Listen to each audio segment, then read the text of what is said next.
Hey guys, welcome back to the Radar Waxing and UK One Wheel channel. So we're back on the Mini in this episode and we're going to be taking out the brake master cylinder and the clutch, basically to clear up this area so we can get ready to get the bulkhead cut. I'm hoping to get a curly carbon dash for Mini Spares, I think it is, or Mini Sport, one or the other.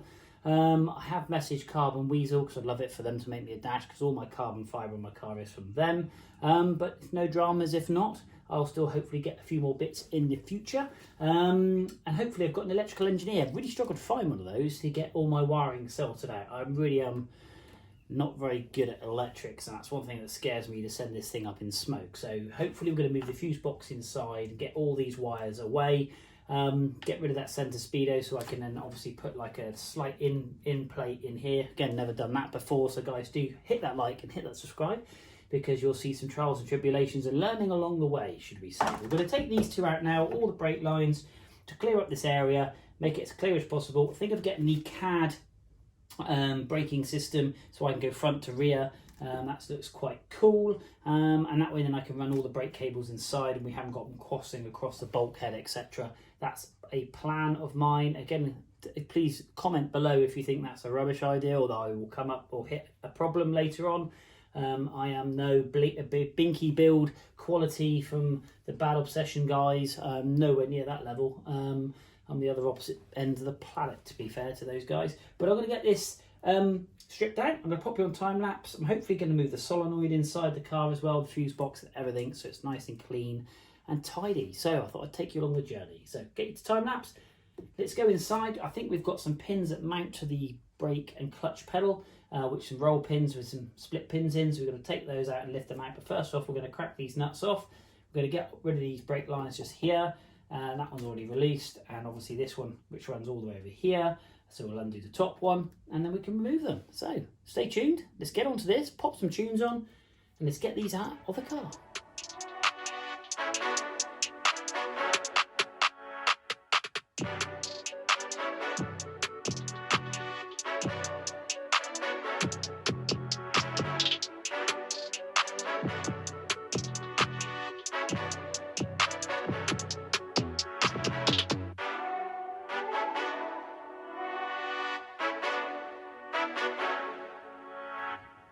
Right, they are both out, and this is another reason for doing my engine bay. I had all these powder coated at the time, and this is just some insulation tape to stop it from rubbing. And as you can see, the actual condition of the powder coating from the brake cleaner, or the brake fluid rather, is fantastic. However, when I actually installed, this was really annoying, I actually painted it last time, and as I was painting it, I overfilled one of the pots with brake fluid and it bled down the back. Now you can see, even today, and this must have been, how long ago was that? 2005, I think I did it. Possibly 2005, so a good 17 odd years ago. And it is still soft, the paint from the brake fluid. I've tried all sorts to try and mask it up over the years, but it was something that bugged me literally the minute I put it in. I poured brake fluid on it and it done that, which was really upsetting.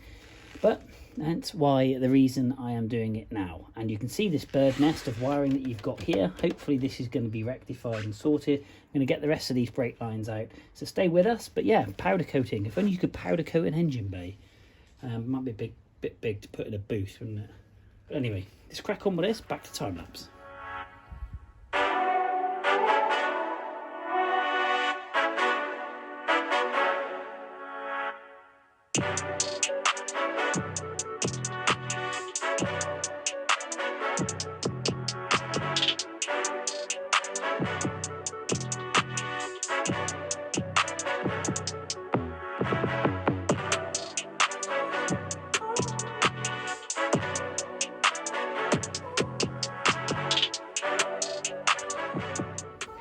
Right, now that's done, let's take the steering rack out. Now that's 2 bolts that go inside, and because it's kind of flattened just here and here, there's no need to have a spanner this side, so I think it's 2 13mm nuts. That side, 2 13mm nuts. If it's any different, I'll tell you in a second. I am no technician or mechanic in any way, shape or form. This is kind of just take it apart and see how we get on. If I can do it, you all can do it. So let's take the steering rack off, and then we'll think about what else we can take off. I then might go in for the fuel pipe at the back. I've just clamped that off and get rid of that. Take the power cable, main power cable, because that's going to run inside the car as well. So strip all that from underneath the car, and obviously the brake lines, which I've cut here and here, we'll get those stripped off as well. But yeah, let's get the steering rack out, so stay with me, and that should fall on the floor in a second.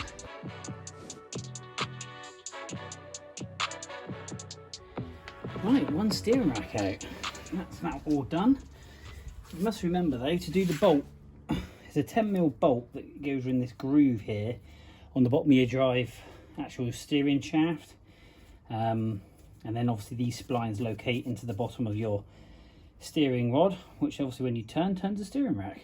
But you must take the bolt out because it sits in this groove just here. So if you are thinking of doing that, then obviously make sure you remove the bolt, even though the bolt might be loose in the bottom of the actual steering shaft at the bottom of the floor. Make sure you remove it, because otherwise you won't be able to get that out. And you get these two U-clamps, which are filthy dirty, which again, all this is going to be powder coated, cleaned up and made to look like new. I'm quite looking forward to that bit. This bit's minging. Don't like this bit, but in the same breath, like I say, from the surface it looked lovely, but like I say, when you dig, like on everything, you always find the dirt. So there we are, one steering rack. Not quite sure how long this has been in here. It's in not bad shape, but we'll clean it up. The gaiters are all good, and yeah, go from there. So right, let's crack on to the next bit. Right, so now onto the subframe strip down. We're going to get all of this out, so we can get all these bits to powder coat.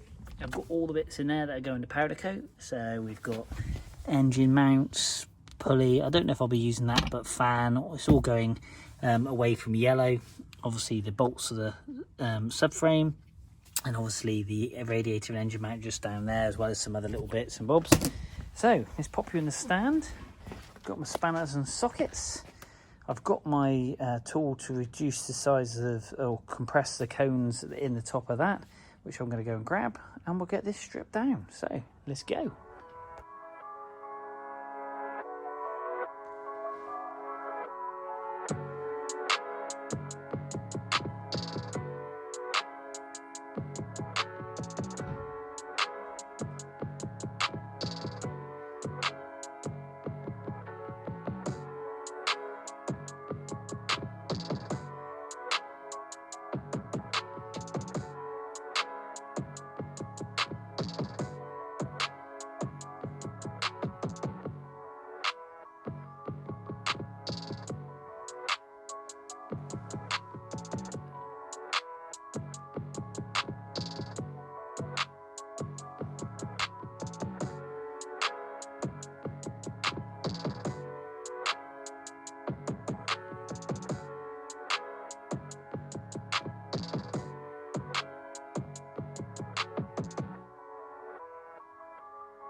Okay guys, there we are. I thought my car was clean. It is filthy. Subframe is all stripped. Interestingly, top arm sleeve. I'm going to actually get all these replaced. This actually has some decent amount of grease in. But when we look at the other one, that was extremely dry. I had to give that a bit of a wallop to get that out. So again, we're going to service all these bits as well and make sure this car goes back in A1 condition. I've just had the electrical engineer here as well, which is great, he can do what I want him to do. Really nice guy as well, so hopefully you'll see that, and then if it's all successful, I'll give him a jolly good shout out if you're in the Devon area, to give him obviously a call if you need any wiring done. Not just on minis, he works on everything by the sound of things.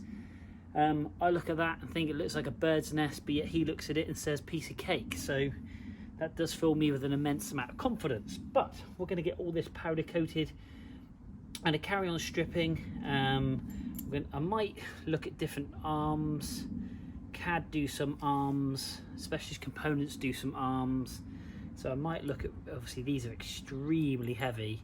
There is some aluminium ones on the market, so I might look at not getting these powder coated, but actually getting a different arm altogether, more up-to-date modern version. Bottom arms, they're 1.5 negative camber.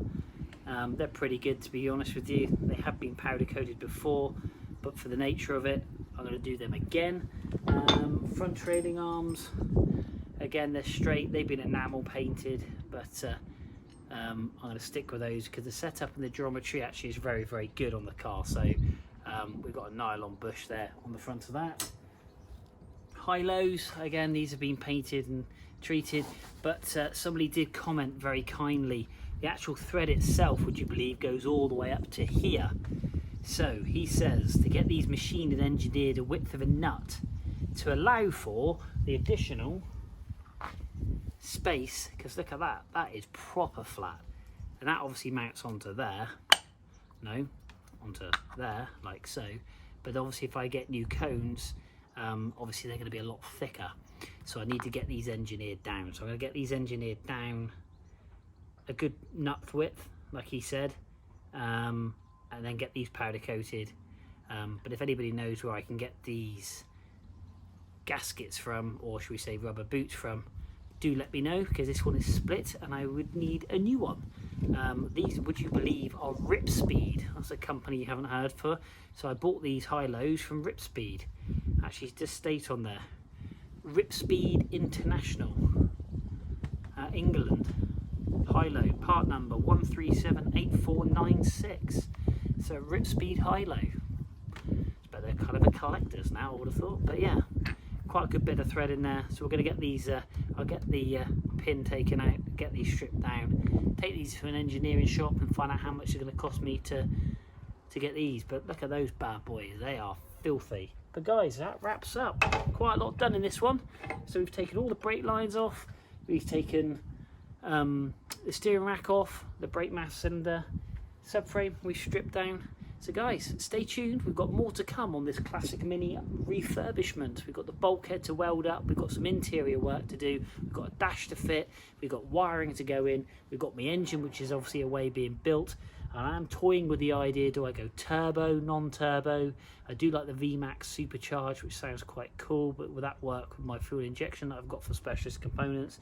If anybody is after a Specialist Components fuel injection kit, hit me up, because that might just force my hand in a different direction, and I need to get some new ones of these. So best go get my wallet out and start spending some money. The more people you share this with, hopefully YouTube might pay me £3.50 and it will go towards it. But anyway, till next time guys, thanks for watching, and I will see you soon.